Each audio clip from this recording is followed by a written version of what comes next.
Good day and welcome for a new presentation in Easy and Different Radiology. I'm Dr. Osama Ibrahim, and today I want to talk about a new issue in the radiology in GIT. Actually, this is the number 3 presentations. I will talk about MRD or MR Defecography and its role in diagnosis of pelvic floor laxity in this presentation. So let's start our presentation.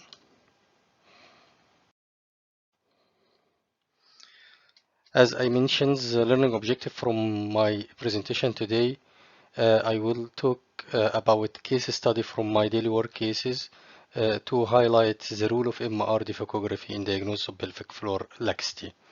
The contents of my presentation today, the first part I will talk about definitions of MR defecography through images from my daily work cases and also from the literatures. Also, I will talk about the important lines which everyone using MR defecography depending on these lines for diagnosis of dysfunction. And also, I end my presentations by a case study from my daily work case and final diagnosis for this case.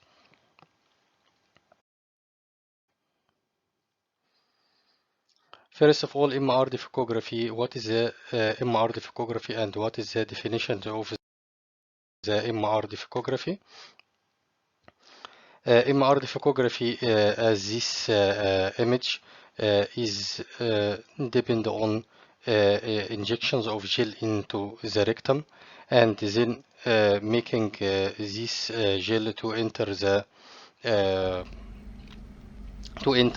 rectum and make a study of dynamic studies during different phases of the defecography during defecation of the patient to detect the descent of these pelvic floor organs during the process.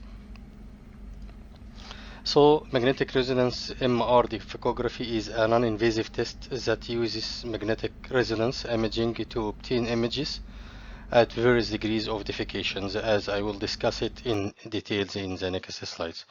Also, to evaluate how well the pelvic muscles are working and provides insight into rectal function. It is used to help determine the causes of fecal incontinence, constipations, and other conditions that such as pelvic organ prolapse, as vaginal prolapse, or cystoceles, or anterior rectoceles, as I will discuss also in my case today as a case study.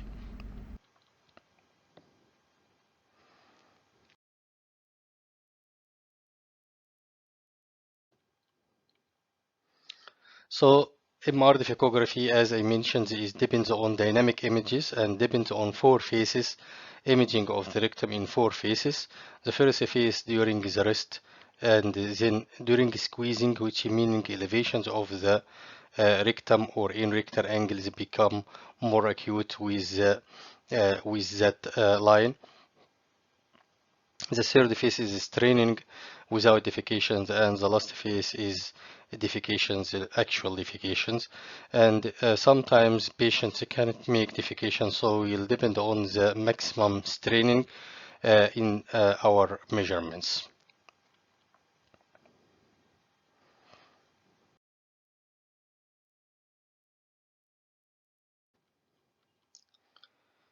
So if you look at these images from my daily work cases, you can discriminate the rectum, this one, in the posterior part of this sagittal T2 image, and urinary bladder in the anterior aspect.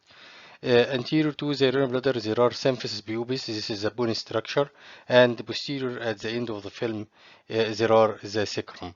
So the sacrum, the last articulation joints in the sacrum, and the posterior or the inferior aspect of the symphysis pubis, if you draw a line, imaginary line, this line is called the pubococcygeal line.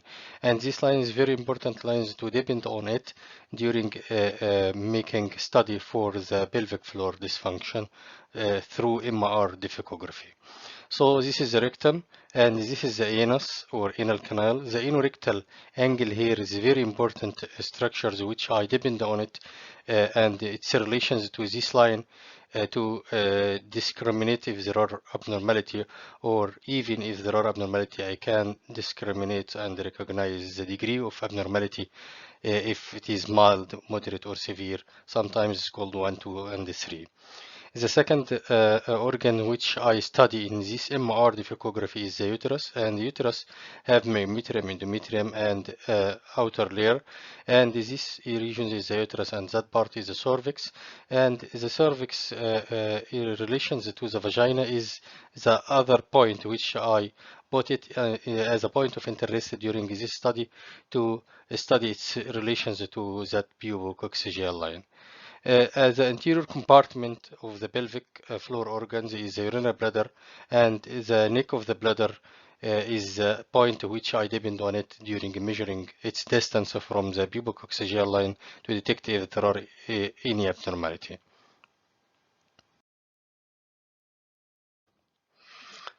And the other study is the anorectal angle, and the anorectal angle is the angle between the direct directions of the anus and these lines which extending to the rectal extensions or to this plate.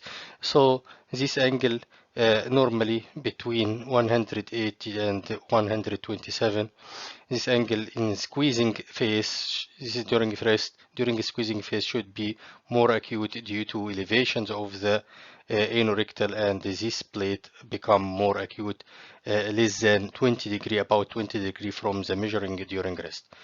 However, during defecation, this angle will be more obtuse angle and adding more 20 degree for the measurement during rest to accept it as a normal situation.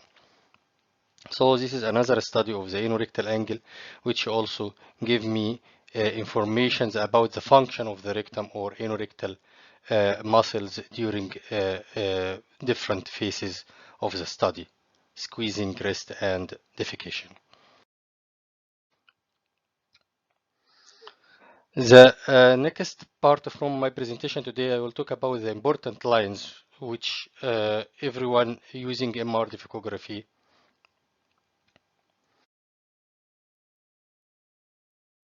depend on these lines, and these images first, or these figures showing the previous MRI images, which in the sagittal view, the rectum posterior, urinary bladder anterior, and in the middle there are the uterus. The anorectal angle is very important point. The cervix of the uterus and the neck of the bladders are other points which important points in anatomy to depend on it during a measurement.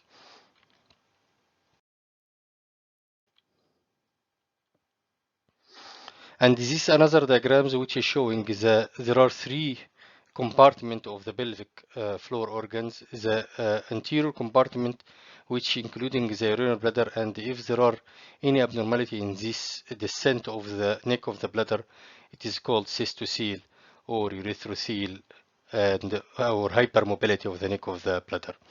The middle compartment is the uterus and cervix, as well as the vagina, and this is the posterior fornix, anterior fornix of the vagina. And also I depend on this cervix point, which is descended below the pubococcygeal line, to consider the uterine prolapse or vaginal prolapse. The third compartment, or is the posterior compartment, which including the rectum and the anorectal angle, and this posterior compartment is a very important compartment during studying of the pelvic floor dysfunction. Also, don't forget the cul-de-sac, or this pouch, which is very important of descent of the small bowel sometimes, or peritoneals, which also can be considered as a descent if there are descent during defecation. And the bony compartment, which is coccyx, with its articulations, last articulations point, and the symphysis pubis anteriorly, the pubococcygeal line is the line which is very important lines for evaluating the abnormality. And also this is the levator plate which extending from the external or the posterior aspect of the coccyx and going anteriorly to make or to prohibit the descent of these organs. So the levator plates also helping for which is formed from the communications of the puborectalis muscles and other pelvic floor muscle. So this muscle is very important to studied during this MRD also. And this is the MR image from my daily work cases, which is showing the pubococcygeal line extending between the inferior aspect of symphysis pubis and the last articulating joints of the sacral bones, sagittal to actually during rest. Also, the all organs and so the all important points are above the line and considered normal during rest. Again, this case from my daily work case, and this is a yellow lines with the pubic occygeal line, which is very important line. There are another two most important lines extending from the inferior aspect of the symphysis pubis to the posterior wall of the anorectal junction, and this line is called the H lines, which representing the hiatus, and the width of the hiatus is detected by measuring of this line. Another line from the last points anorectal angle is perpendicular to the pubococcygeal line, which representing the descent of the pelvic floor organs, and this line is called the M line. So the three lines is the pubococcygeal lines, H line, and the M lines is a very important line during studying the MRD.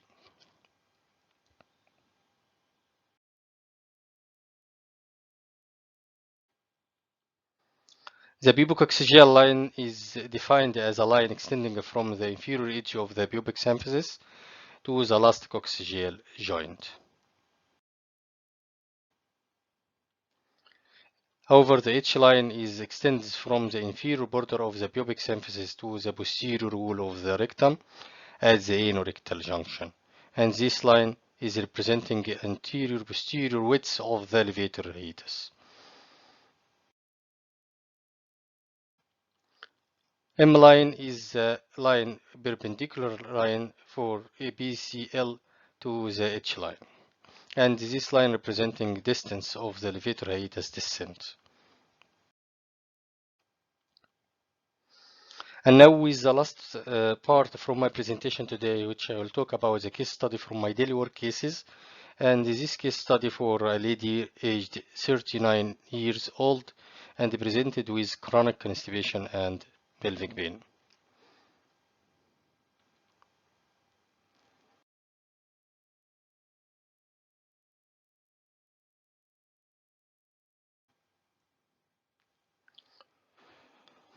Actually, these two different patients have MR Defecography I did.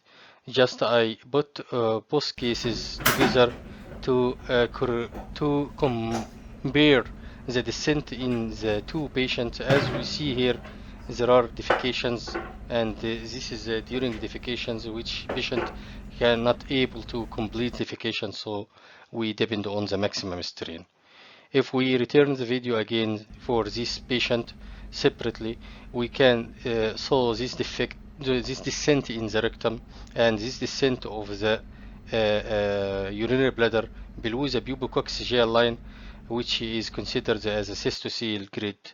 According to the centimeter of descent, we can detect the grade from 1 to 3. However, this is a case of a study, or this is our case, which we I will talk about it in the next slide. As we see, this is the pubococcygeal line, and during defecation, the rectum is descended more, and also the uterus is descended, or the cervix is descended below the line, as well as this is the urinary bladder, which also descended below the lines, as we see here in this instance. Properly, we can see the descent from the three compartments. After that, we can stop the scene and starting the making fixed images to measurement the degree of the descent, as we will see in that slide. So this is the case of interest or the case study. The pubococcygeal line during rest. For that case, showing the rectum, uterus, and urinary bladder above the pubococcygeal line. So we depend on the defecation phase to detect the abnormality of those patients of the pelvic floor dysfunction during studying them by MRD. So this is the same patient, 39 lady with chronic constipation, and the pubococcygeal line during rest appeared normal. Same patient during defecations, and at the maximum defecations, we can see the gel which outsiding from the rectum or anorectal canal outside the body. And the pubococcygeal line, which is drawn here, we can now imagine the descent of the anorectal and also the cervix as well as the urinary bladder, which is almost the whole urinary bladder is descent below the pubococcygeal line in this case. So during defecation is a very important phase for studying those patients of the abnormality or dysfunctions of the pelvic floor. And this image which showing the other two important lines, M line and H line.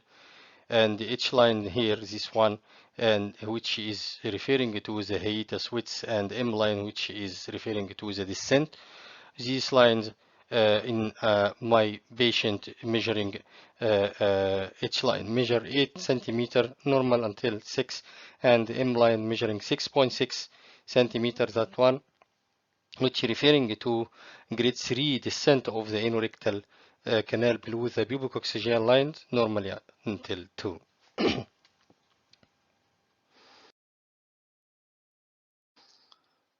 And this schedule is showing the different degrees of the pelvic floor laxity depending on H line and M line according to the measurement of this line. So the degree of prolapse is considered normal if H line less than 6 centimeter. However, 6 to 8 is mild degree, 8 to 10 is moderate degree, and more than 10 severe degree. However, M line should be less than 2 centimeter to consider it normal. 2 to 4 centimeters is considered mild degree of the pelvic floor laxity. 4 to 6 is moderate, and more than 6 is considered severe or grade 3 pelvic floor laxity. Again, back to our case, and this is a measurement of the descent of the from anorectal canal, from the cervix of the uterus, and from the neck of the urinary bladder. We can imagine now how can this descent happen during defecations, which is abnormal and considered as a dysfunction of the pelvic floor for this patient. So there are downward descent of the rectum, uterus, and urinary bladder below the pubococcygeal line by different measurements. According to the measurement, we can detect the degree of the abnormality. Also, there are another imaginary lines through the anterior aspect of the anorectal canal. If the rectum is also prolapsed anterior to that line, so it considers anterior rectocele, and this is another descent or laxity or pelvic floor abnormality, which should be also assessed during MRD study. And this measurement about 1.9 or about 2 centimeter, which considers mild degree of anterior rectocele. Finally, if I want to summarize my case study and the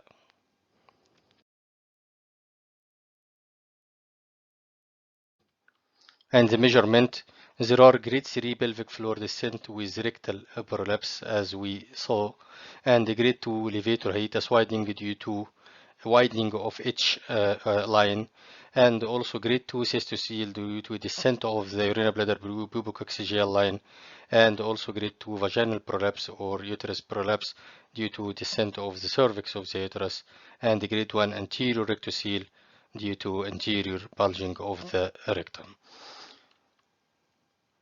At the end, I hope I provide you with clear knowledge about the MRD study. In the conclusion, MRD is considered the imaging modality of a choice for diagnosis of pelvic floor dysfunction, and this my references. Thank you very much for your watching, listening, and your attention, and I hope to provide you with clear knowledge about this MR, specific MR study. Thank you and goodbye.